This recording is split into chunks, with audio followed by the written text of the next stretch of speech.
Hi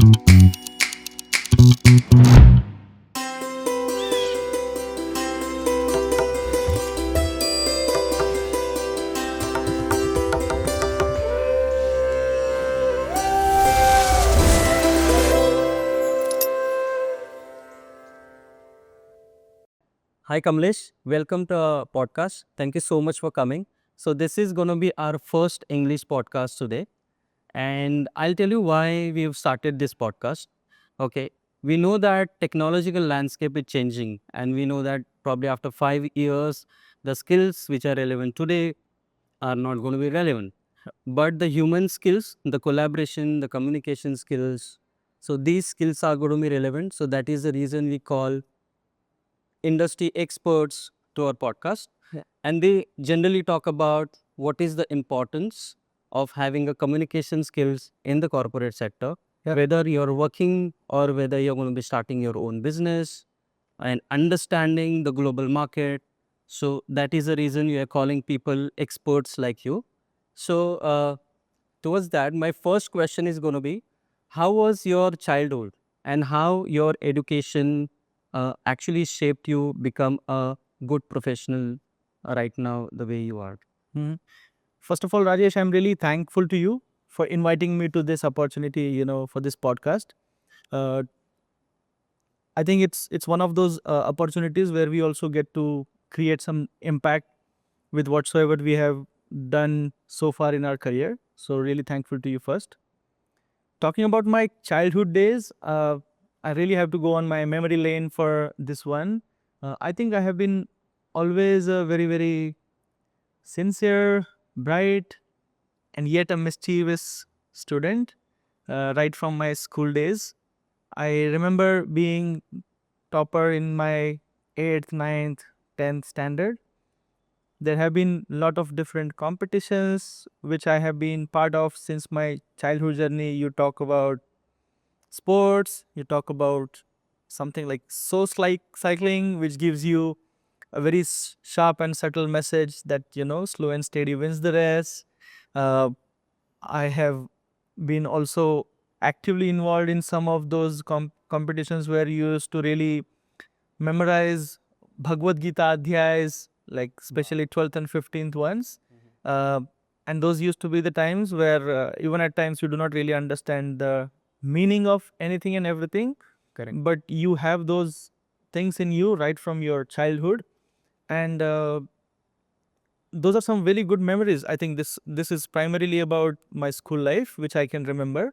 But one of the thing which has been kind of engraved on my mind, and somebody who have made a remarkable impact on my mindset, you can say, is my family background, and especially my father, who have been coming from a very, very humble and very, very subtle background, where we have seen him doing the day in day out duties, especially when we used to run a transport business. I think he used to himself drive our tempos, and I have seen him doing multiple duties like day in day out, and he was always on my on my back when he used to tell me that, hey, you do whatever you want, you choose the career of your choice, whatever makes you feel passionate about. I think as long as you're going to be happy in what you're doing, just just choose it for you and just be at your best over there.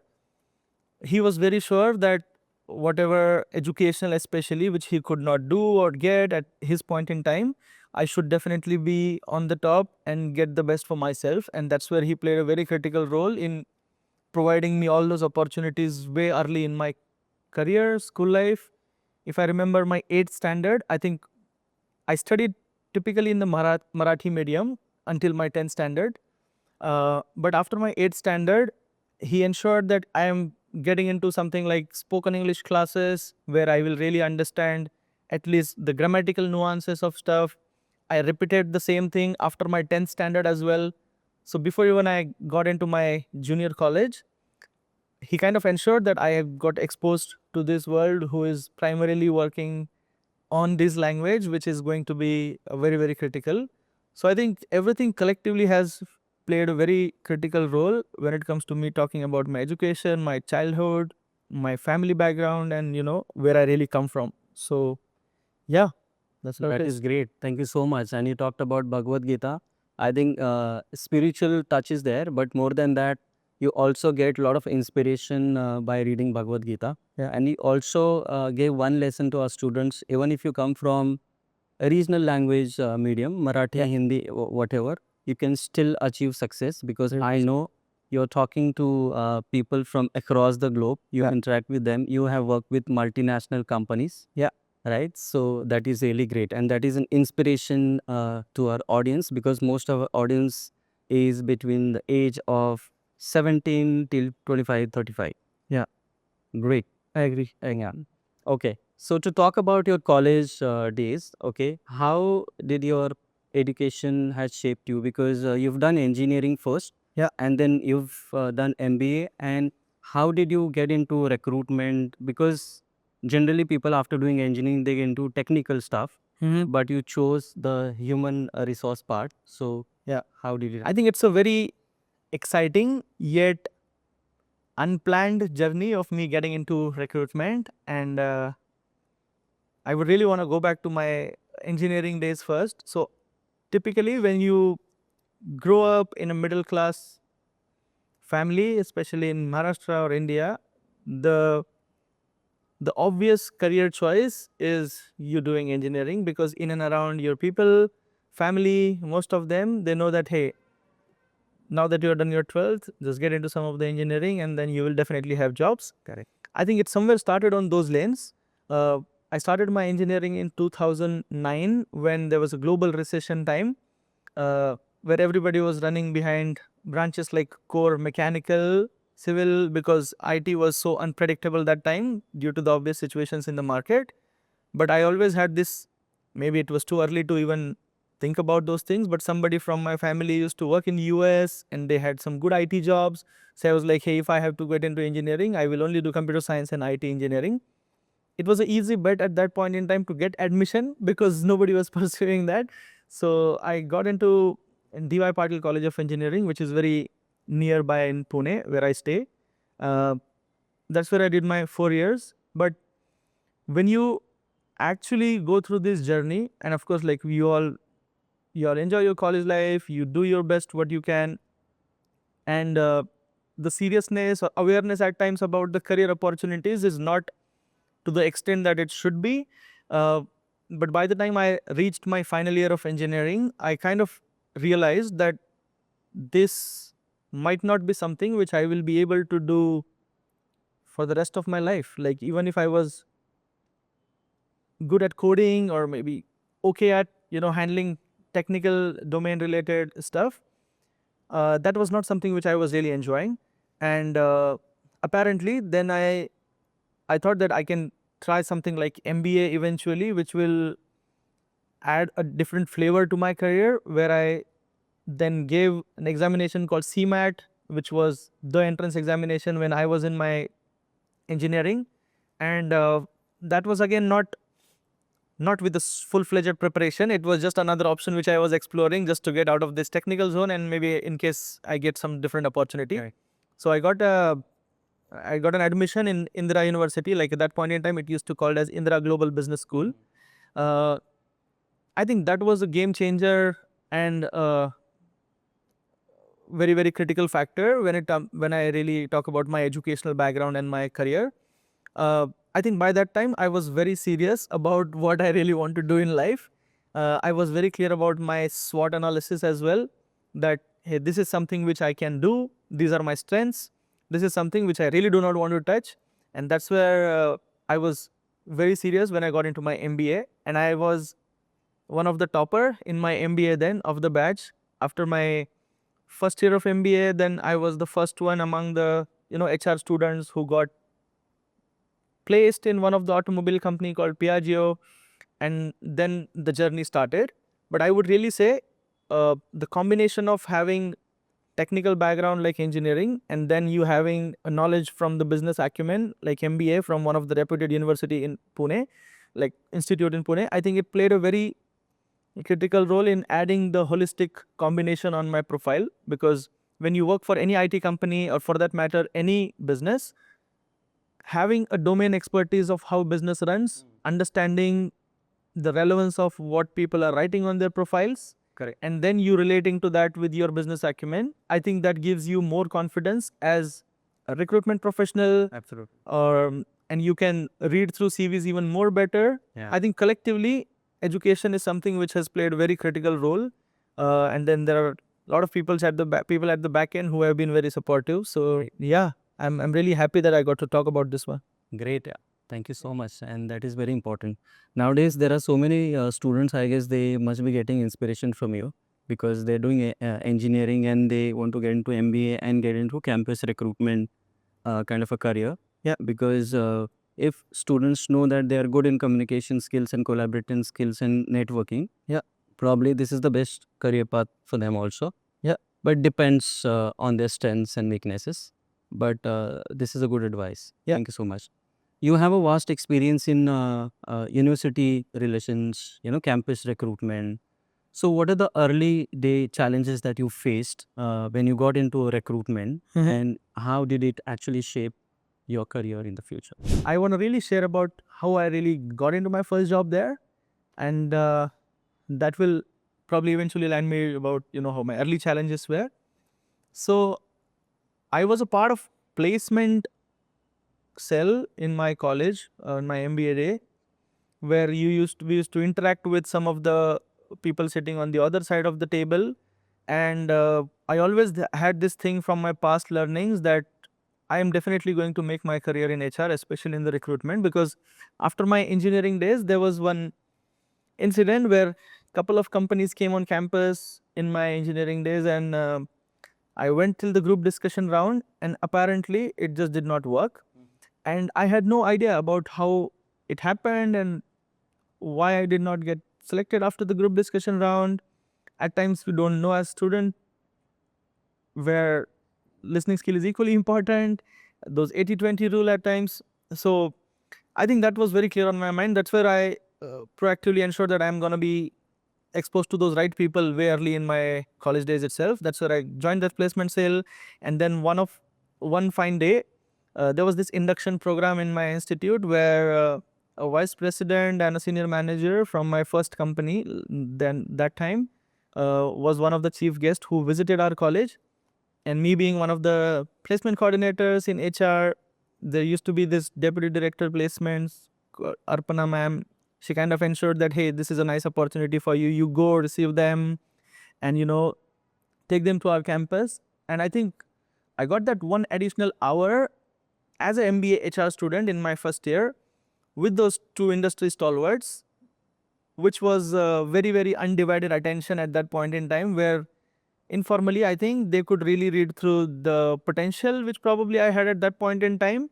And fast forward 6 months down the line, the company came actually on campus to hire management trainees in HR. They met few people, I was one of them, and they were really clear and subtle in the message that, hey, while we met all of these people, we really see the spark in this guy. We have already met this person 6 months back. This is going to be our person, and we really want to go ahead with that. So I think that's how my journey started. And it was clear opportunity which kind of knocked through the kind of effort which proactively we have taken and initially in those directions. Now coming to some of the challenges when you talk about your early career, I think especially when you come from this background where you do not have a real exposure to anybody working in corporate, with all due respect to everybody's background, right? I mean, not everybody gets those guidance or inspirations or exposure in early days when you are in your college days or early jobs. Right. So I think in market intel was one of the things, that awareness about how the competition is working while you are into your first job. That was very, very big time thing for me. Then one of the skill which at times today also, even after 11 years of my career in HR and recruitment, I would still say that having a difficult conversation was one of the difficult thing, especially at the beginning of my career, when you know that somebody superior to you is making some point which probably as per you is maybe not right, but at times you will still have to follow some things, obey those orders, and it's still fine because you are way early in your career and you probably have to still take that learning path. I think those were like some of the lighter ones. But I would say, being into the profession of recruitment, there used to be those small different experiences where somebody will say, hey, here is some letter from some politician and a reference, and then you just have to ensure that this person will get the job. And being a recruiter sitting at the back end, when you have 10 things at the back, will say CGPA criteria, these background, these projects, versus somebody coming on your way and just telling you that, hey, this person has worked in some political campaign, and then you just need to ensure that this guy will get a job. Yeah. So I think those were very difficult ones. And at times where you are the ground person on the hierarchy of the organization at the beginning of your career, at times you work on certain projects with no exposure to the holistic scenarios, and then something changes at the top, and then half of the your work at times is gone in the air, and then you have no context why it is. At times, I think those are some very, very real challenges, I would say. But I think it is very, very natural and practical at times. I do not really blame any of the ecosystem. I think it's possible and natural in any of the businesses. But I think it's just about you sticking to it, believing in yourself, and still keeping your journey on. So I do not really look at them as challenges. I would still say that those were some of the learnings, I would say, at the beginning of my career, which kind of helped me adapting myself as a leader eventually. Thanks. Great. Yeah. Okay. That's a good advice for the youngsters, Yeah. students as well as professionals.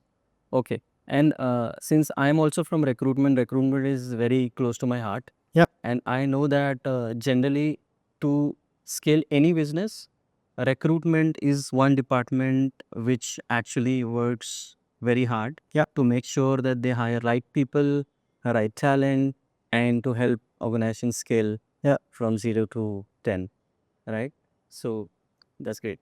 Okay. So nowadays, whenever I am visiting colleges, Mm-hmm. and recently I had visited colleges in Solapur, I was talking to them about the future of jobs in IT industry.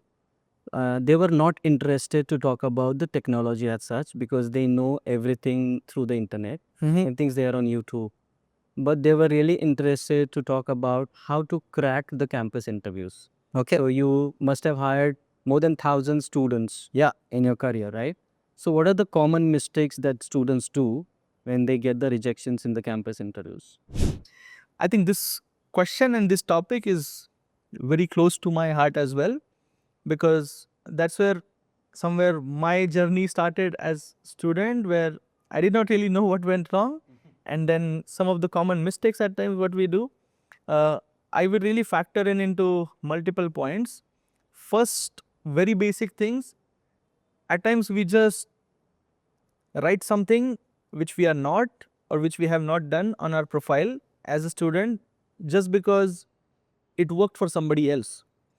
One of my personal experience, again, some telephonic interview as a student early in my career, I replicated somebody's CV as a student, and including the objective, career objective as well.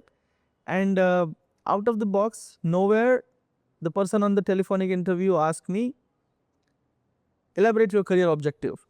And I have absolutely no idea. I had absolutely no idea at that point in time about, what that was. And then it was some 3-liner thing. And there was this 20-30 second pause, which was very, very self-explanatory at times. Correct. That this is not something which is coming, straight from me, and it is not something genuine. So I would say one of the things which people really go wrong in, preparing their resumes and, writing something which they have not done. I think you just need to be really yourself as a student and do not present anything above and beyond than what you have not done. That is one thing.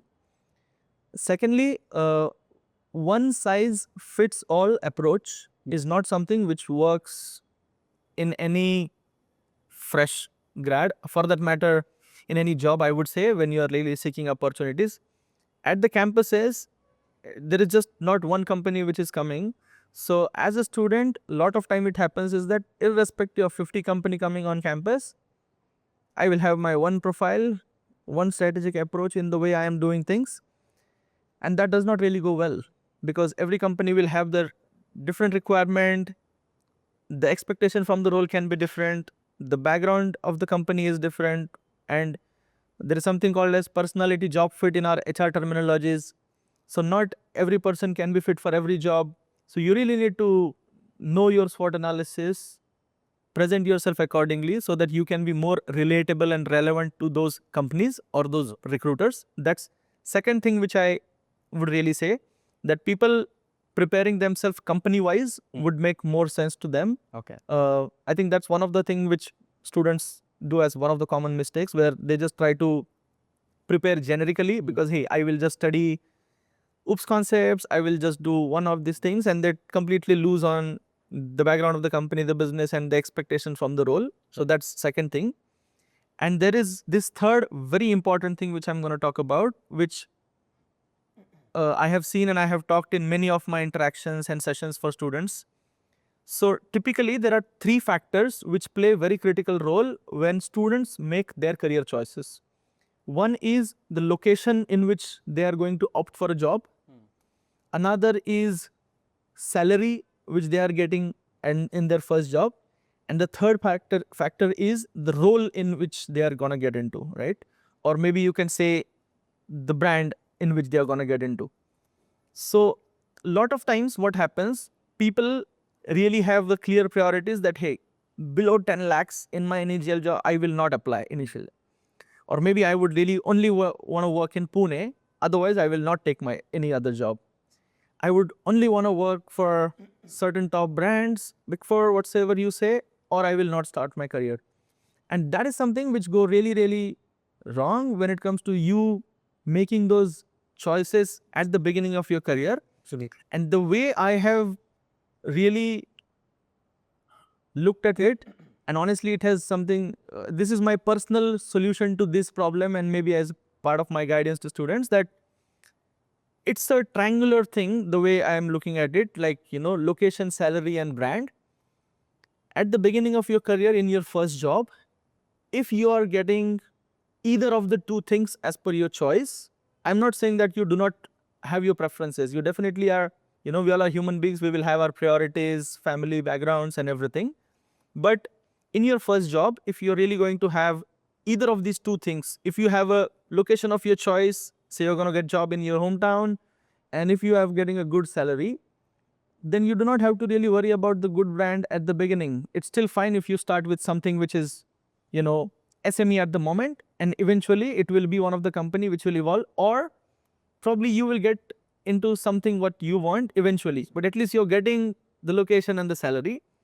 Other way around, if you will look at the other two parts now, if you're still getting location of your choice, you're getting a good brand, but the salary is something which is not as per your expectations. Correct.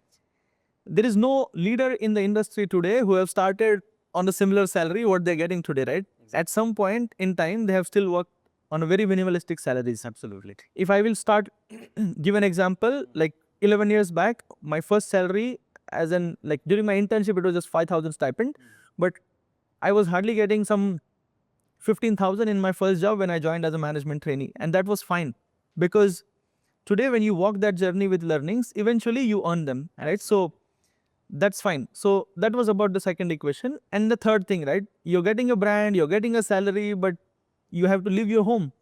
Correct. That's fine. I think as a student, if you're getting an opportunity in your first job, which is kind of adhering to a couple of choices which you have and preferences you have, eventually 1 or 2 years down the line, the third thing will naturally come.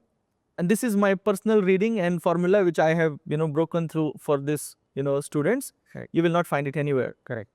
Absolutely. Yeah. So I think those are some of the common mistakes which people do, especially at the beginning of their career, where they're really wanting everything at the beginning, and they end up getting a big gap on their profiles. Like after completing their engineering or times their MBA, they still keep waiting for these things. And then there is 6 months, there is 1 year, and they're nowhere in market. And then justifying that job gap becomes even a bigger problem. And having that mental pressure that, say, some of my peers have already started their careers, they're 1 year ahead, They already started earning, even if that was small. All of this thing come together. I don't think that should be really an approach. And those are some of the common mistakes which people do at the beginning of their career, which they really should not, is what I personally feel. Perfect. That's a nice guidance basically for the students. Yeah. I'm also into recruitment. I run my recruitment company. So I see a lot of students come to me with 2 years, 3 years gap in their resume. Yeah. Earlier, they wanting to get into brands, okay, looking for the salaries. Now they have a gap. Yeah. Now they're saying, we don't want money. You Correct. only want experience. I agree. And basically, we have freshers already onboarded. You cannot hire them because they already have the gap. Correct. Some students are ready to pay also Yeah. to get the experience later, and that is worsening. So this is a good advice that you start early. Yeah. Whatever you are getting right now, getting a experience is important. Yeah. And then salary will eventually follow. Correct. That's nice. Okay. So there is one challenge which is common. It was there in our era also. Mm-hmm. There was always a confusion between choosing the passion versus the job or the career, the specialization part of it. When parents are talking about choosing the specialization for their children while doing the engineering or MBA. Yeah. But students want to do something else, because whenever I go to my family thing, students who are wanting to get into MBA or engineering, they are still confused what specialization to choose, because you're talking to a lot of students, you're traveling across India and globe also, and talking to university people. So what is your take on that? How students should choose their specialization? Do you have any suggestions on that? Yeah, it's a very interesting topic, especially in a country like ours.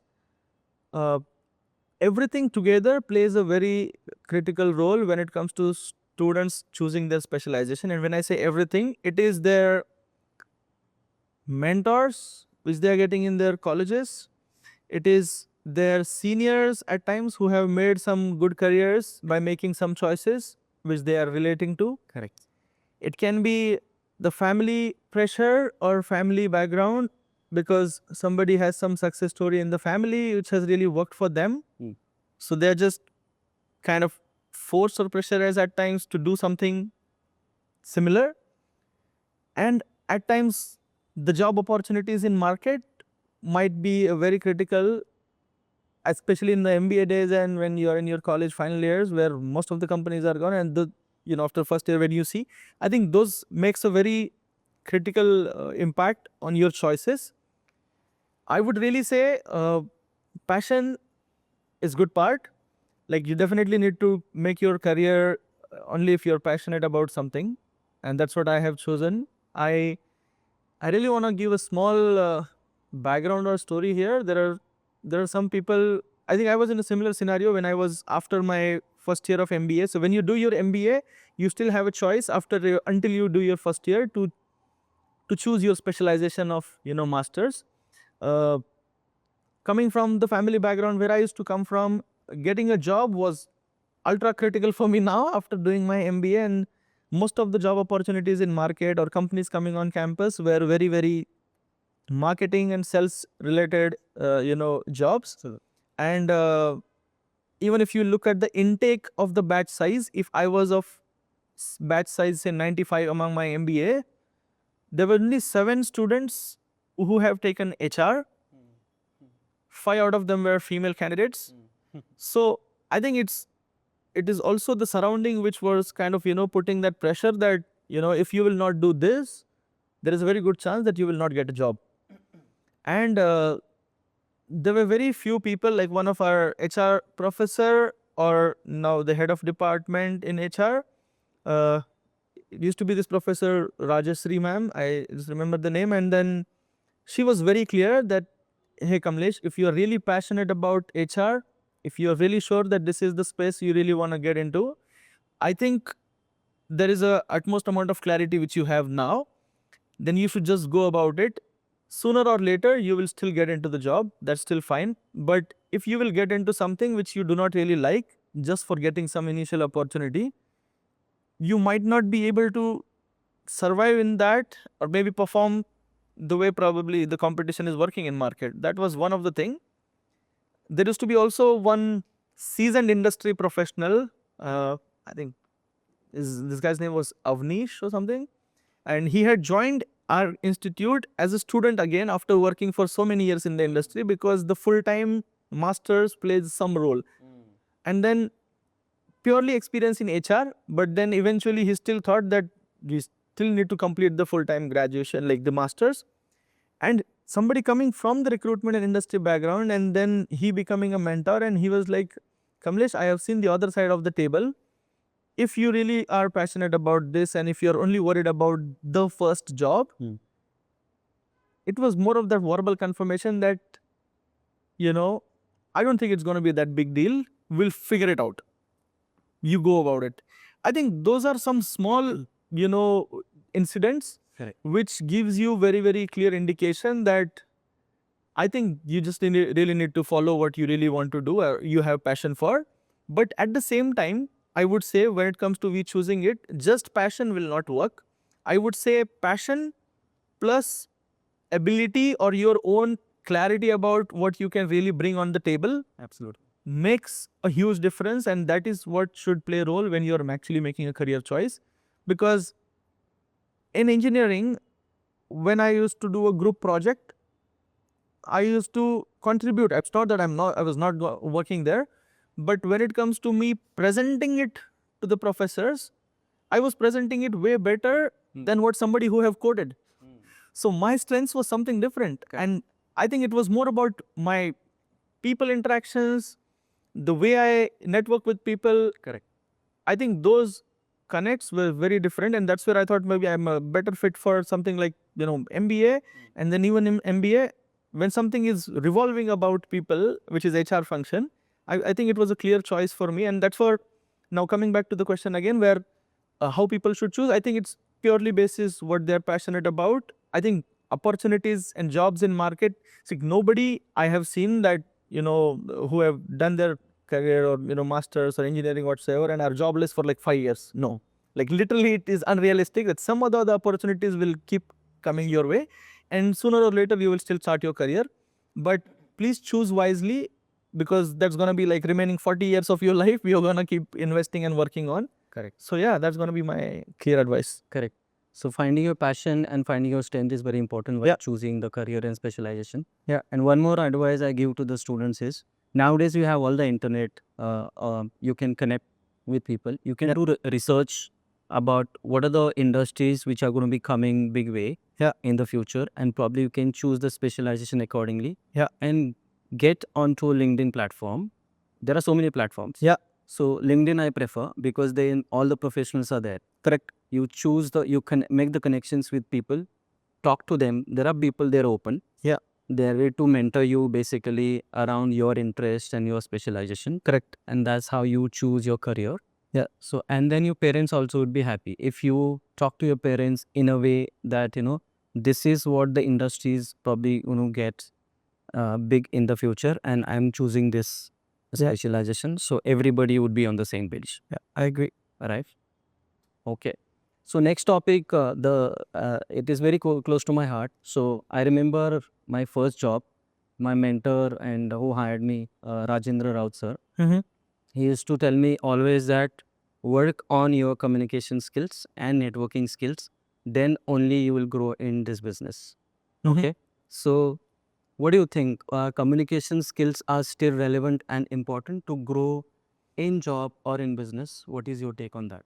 I think you mentioned very important two words, communication and networking. I would say both of them are very, very critical to any business. I would emphasize on one of them each. When you talk about communication, I think the definition of communication keeps changing with reference to time. As a student who is sitting in the campuses, communication can be different, the angle is different. Correct. For somebody who is working in the industry, the communication is different. But it has multiple aspects, like one is the verbal communication, another is written communication. It can be some form of negotiation. It is your body language as well. Absolutely. And then finally the verbose, right? About what you're actually and exactly talking about. I think somewhere in my B school, I had learned this, and I still follow, and I really, really admire whatever this theory is, that communication is 55% body language, Correct. 38% tonality with which you talk, and it is just 7% words. Absolutely. So it is about how you are sitting, it's about what your body language is, it is about what tone you're, how you're modulating your tone, and then what you're talking makes a very minimalistic amount of difference. And this is applicable across, like this formula or whatever this equation is. I think this is applicable across. And I have seen this making a very, very larger impacts, as long as you know that what is your target audience, who are you communicating with, whether it is a one-on-one setup, whether you're talking to somebody at a leadership level in your firm or somebody at the ground staff. I think how you are changing your modulation and how you're talking makes a huge difference in the communication. And as a student, at times also, when you are sitting in the interview, I think understanding the why behind every question and then communicating things properly is very, very important. So I think in all aspects, it's important and it plays a very critical role. That's more about the piece of communication, and we can talk as much as we want on this piece, because this is something which is like an open-ended conversation topic. Another, which is now very close to me, is networking. I think half of, or more than half of my career, I really own to my network, I would say.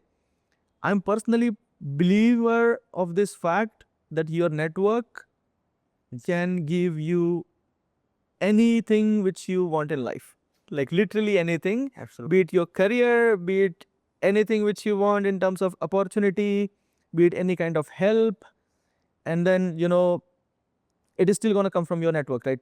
Correct. It can be as easy as at some midnight hour you want to call somebody for a legal help. If you have somebody Absolutely. who is in your friend circle and is a good lawyer, your network is helping you, right? It can be doctor, it can be lawyer, it can be any engineer, it can be any tech thing, it can be any career related advice, it can be somebody finding a job. I think in as many words, I would say your network is your net worth. And that is something which is a very, very clear formula which I have seen. I would really want to talk about this community which I happen to run, being a part of, leading, you can say, with some of the co-leading people from the community. So we have this thing called as campus community in India, where almost 1,000+ campus recruitment leaders in India are on one platform which we have got, and it is purely with an intent to share best ideas, best practices, what different industries are doing. We keep meeting each other frequently in the different parts of India. We have those get-togethers, and may not be always related to business. At times it are like, these are informal conversations about how things are working in your world and those kind of setups. But imagine you have 1,000 people from your domain which are available to you on one click for any and every kind of guidance, support, help. I think that's a tremendous power which a network can create for you. Absolutely. And on a similar notes, it can find, we talked about LinkedIn, right? As long as you have some right set of people which are within your network on social media, correct, if you're rightly following some of those people, I think those can open enormously high an amount of avenues for you. Absolutely. Be it in the form of business, correct, be it in the form of jobs, be it referring somebody for anything else. I think some of my good jobs I have got through a network itself. I would say only my initial couple of them came through me applying and then somebody approaching me. Yeah. But then eventually we all know that network works, referral works. At times there will be opportunities which you will not find even posted on any job platforms. Correct. And you will just randomly see someday, hey, Rajesh joined as this and this company. Correct. I think that's how the network works, and the power is infinite in the network. Absolutely. Yeah. That is very important. Yeah. And I guess when you are part of the community, when there are strong people, Yeah. communication also improves. 100%. Yeah. talking to them, listening from them, and then also looking at their behavior, because there are so many leaders also, I'm sure, part of the community, right? Yeah. They come and talk to you, so you learn from their body languages. For sure. Yeah, I guess that is one of the reason why companies are choosing the offline business model nowadays rather than work from home. Yeah. Because you see the leaders and you learn from them. I agree. I work for a company which is like 5 days mandatorily working, and I think I'm really proud to be a part of the story there, because when you are in office, when you're spending time with people, you feel the energy. Correct. You can observe people, and especially people who are early in their career, they can really just learn by observing. Like, it may not have to be in the form of writing and me taking notes. I think it's just about how you are, Correct. imbibing that things. Correct. I guess this is very important for our audience. So communication skills is going to be relevant no Yeah. matter what technology sure. comes in. 100%. So great. Thank you. Till now, you've talked about basically how to guide the students, Yeah. how to choose the right career path and everything. Now, I wanted to ask you one question. Mhm. Basically, who all are the people basically who helped you, shape your career in your journey? Do you want to thank them? Do you have any names? Yeah, I think I'm privileged that you have this question for me. Uh, I really have few 2-3 names which are like really on top of my mind, who have played a very important and key role in my career. One definitely goes without say, my first boss in my career. Her name is Pooja Bansal. She used to be I think assistant general manager when in HR when I joined my first job, and I still look at her as one of the person with the utmost amount of perfection which she used to have, and she used to eventually expect it from me as well, being one of her team member. I think the kind of inputs which I have got from her at the beginning of my career, that understanding the why behind things is very important, and having a holistic picture, and no matter whatsoever level you are at, even if you're junior most person on the team, you should be bold enough to raise your voice and still be confident on the table. I think some of those inputs were very, very helpful at the beginning of my career, so I definitely have very high gratitude for her, and will always be thankful to her for whatsoever she has helped me and groomed me in my initial career. Second person I would want to talk about is Gaurav. So Gaurav Gujral used to be one of my leader in recruitment in my company called Veritas, where I spent almost 4 years, and I used to lead campus recruitment over there. So he was a kind of mentor. He was like very, very straightforward. At times you will feel that he's being hard on you, but when one of the incident which I really remember, when we were preparing some presentation, and he asked me to come back on 10 different versions of that, like these change, those inputs, and we need to do this too, and all of those things. But eventually when you look back, I think these are those people who have really kind of put into the situation where you really think out of the box and you be at your best. Correct. And I would always be thankful to him for the kind of attention to detail thing which he taught me, and that gives me a very good confidence even today when I sit at any of the tables. I would still say that, hey, can there be any other perspective to this rather than just the obvious thought? Absolutely. So yeah, I think that's what I really learned from Gaurav, and I would always be thankful to him. And then there's this person called, we used to call him Reddy. In Disha, I used to report to a person called Arjun Reddy. So he's one of the coolest and kindest boss which I have ever had, I would really say. It was a very short stint, but I would always be thankful to him for teaching me the fact, or maybe how best you can manage your team members. It's okay to make mistakes. And that's what I have learned from him, that you can be at your kindest of the version and still manage the team, no matter how much soever, at times they are doing mistakes, things might go wrong. Even today, any of my team members and some of my past experiences also, I still try my level best that I will not create an environment and I will not probably end up shouting on people for any kind of mistakes which they have done, because we all are human beings. As long as there is no matter of life and death, it's still fine. And I think that's something which is a very, very good thing which I learned from Reddy, and I'll always be, grateful to him again. Yeah, these are some of the people which are top of my mind, and I'm really going to be thankful to them, who have kind of, in a way, shaped my career and my mindset. When I have reached what position I am today. Great. And this is a great learning for me also, and I'm sure for my audience. Yeah. Great. Okay, so there is one more question. So you learn small nuances from your bosses, basically. Yeah. Which actually helps you grow in your career. Okay. What Yeah. are the small things that you've learned, because which are not taught in colleges nor in the corporate presentations? Yeah. So would you like to shed some light in that? Yeah, I think there are going to be these things which you will absolutely not find in any of the books, but those play a very critical role in your day to day.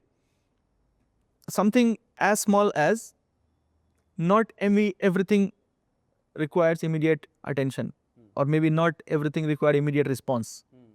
I would say not everything requires immediate response would be more ideal than attention, because attention is critical. But why I say this is that, especially when you're early in your career, you really have those situations where you are having that urge to respond immediately to certain emails, or give it back to somebody in the similar meeting where you are sitting and not agreeing to some opinion of somebody. I think it's very important to give it a time, process things, maybe at times sleep over it, and then you can probably come up with a better response, or maybe at times not reacting. Correct. It's still fine. I think that's one of the learning which has come out after so many years I have spent in the industry. That's one which I would really say that people should, especially in early career, if they can get some good insights about this one. Secondly, I personally am a firm believer that I do not attend any meeting unless I am ready or prepared for it. Okay. So there can be few impromptu situations where you are called in some, but I prefer to be prepared. I prefer to be ready for any and every conversation and meeting I am being a part of, which means I need to have a full context and the expectations and holistic picture, so that I can contribute and give my best. Otherwise, I have an opinion that if you are not going to be contributing to any of the meeting, there is no reason for you to be there then. Correct. Like I hardly remember any meeting in my career that if I have attended a meeting and I have not, unless it's some webinar kind of a thing, I have not contributed or I have not talked on that meeting. No, that's not happening. So I think that's one of the small learning which I again have, those small nuances when you talk about them. And something else which I really want to mention here is also about having those difficult conversations and having that boldness to have those difficult conversations, especially when you talk to your superiors. I think nobody is going to teach you that in a realistic setup. Correct.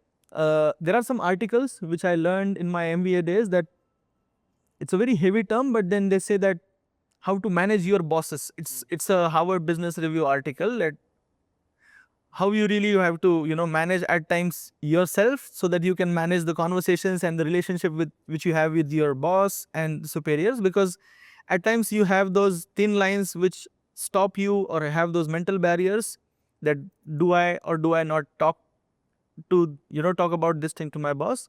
I think those are some relevant content or articles which at times you can go through, which are going to be really helpful in order to managing those nuances. Correct. I think these are few top of my mind items which I can think about. Thank you so much. These are very insightful Yep. learnings for us. Great. So I know you since I guess last 5-6 years. Yeah. The kind of clarity of thought you carry is amazing, and I learned so many things from you. So to get the clarity of thought, I personally feel that, because I come from that background, the spiritual background. Mm-hmm. So the person who is little spiritual, who follows the spirituality, Yeah. they have a good clarity of thought. That is my opinion. Yeah. What do you think about it? Like spiritually brings the clarity of thought in us? Yes, I think I'm a strong devotee of Lord Shiva. And when you talk about spirituality and, belief in few things and energies, I think it definitely plays a very critical role, and it gives you a very high amount of confidence and clarity of thoughts. Uh, as we talk today, along with, so I have twins who are like 2.5 years old now almost. So with my parents, my wife, and both of my children, until today as we talk, we have covered 8 Jyotirlingas out of 12. Wow. And we are already on our way in December for the remaining 2, and then maybe next year too we'll figure it out how it goes.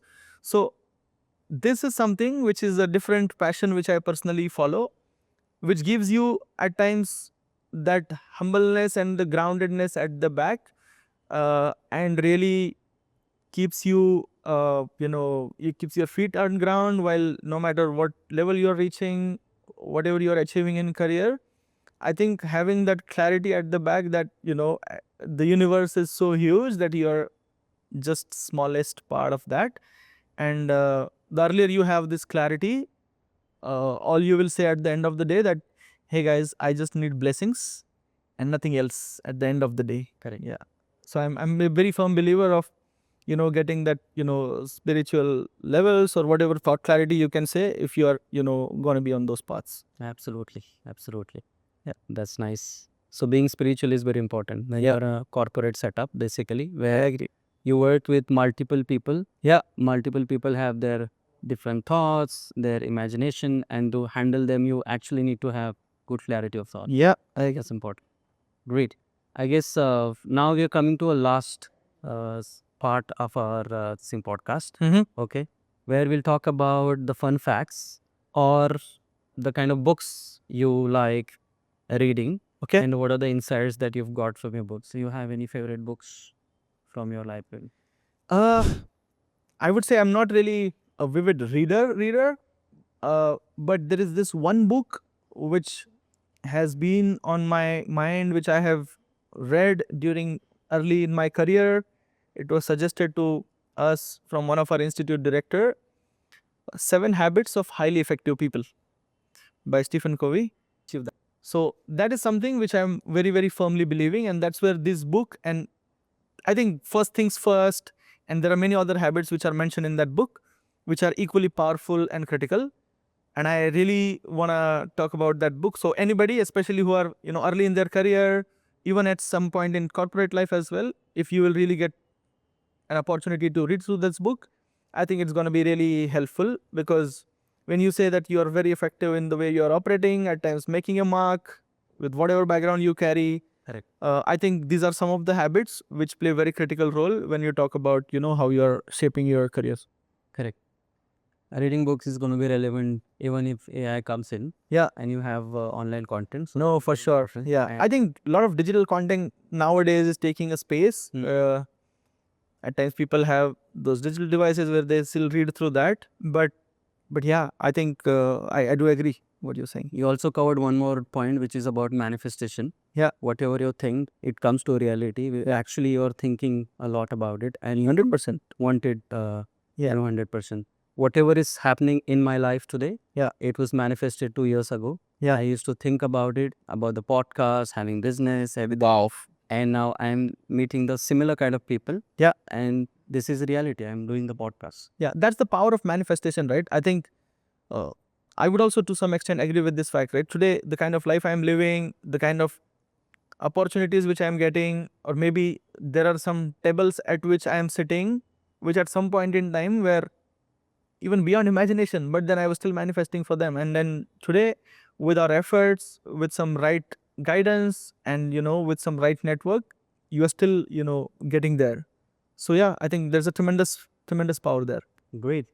Thank you so much, Kamlesh, for giving your valuable time and giving the insights basically to how you shape your career in the, whatever you're in business, you're in job and whatever. I mean, these were very insightful learnings that you gave us. Thank you so much for coming here. And I'm sure our audience will help from these conversations. Yeah.